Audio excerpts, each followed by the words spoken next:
رسول اللہ صلی اللہ علیہ وسلم ایک دفعہ صحابہ اکرام کے ساتھ تھے ایک لشکر کی شکل میں، تو جس جگہ سے گزر رہے تھے وہاں گزرگاہ میں ایک چھوٹا سا بچہ آ گیا۔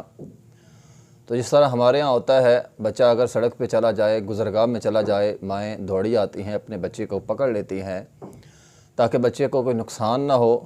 اسی طرح بھی اس کی ماں آئی دوڑتے دوڑتے، میرا بچہ کہہ کے اس بچے کو اپنے سینے سے لگا لیا، پکڑ لیا۔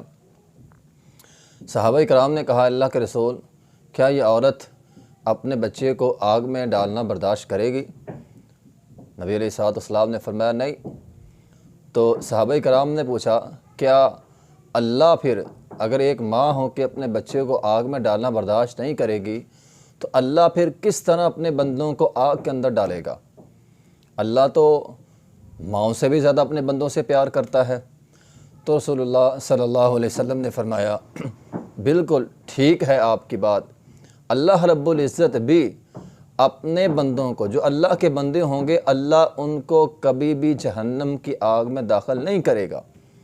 جس طرح یہ ماں ہے نا، اس کا اپنا بچہ ہے، اپنے بچے کے لیے دل میں تڑپ ہے، تو اسی طرح اللہ کے جو بندے ہوں گے، اللہ اپنے بندوں کو کبھی بھی جہنم کی آگ میں داخل نہیں کرے گا، لیکن اس کے لیے اللہ کے بندے بننا ضروری ہے۔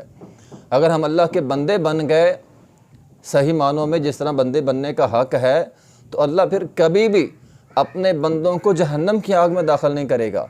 تو محترم بھائیو، یہ رمضان کا مہینہ آیا ہی اس لیے ہے کہ ہم صحیح معنوں کے اندر اللہ کے بندے بن جائیں۔ جس طرح بندگی کا حق ہے، بندگی اس طرح کریں، عبادت اس طرح کریں جس طرح عبادت کرنے کا حق ہے۔